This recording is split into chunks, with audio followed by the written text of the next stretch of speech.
people who are committed and connected to the reality of our relationships with children as a mile marker and indicator for the overall wellness, the overall humanity of our relationships.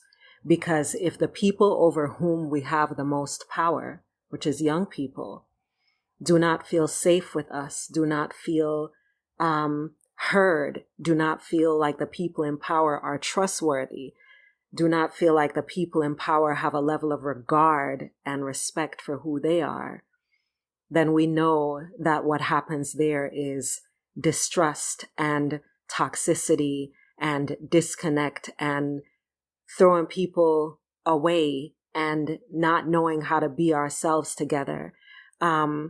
Lack of self-actualization, lack of authentic self-expression.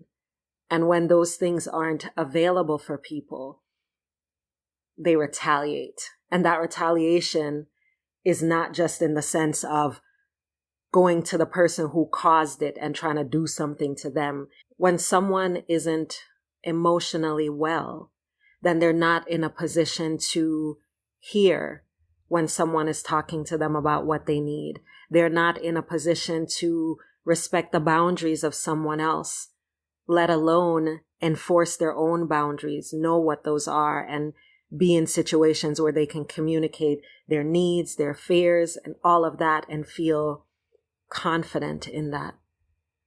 These are some of the skills that many of us suffer from lack of, or the lack of it in the people around us, and we don't even name them. We don't know what they are.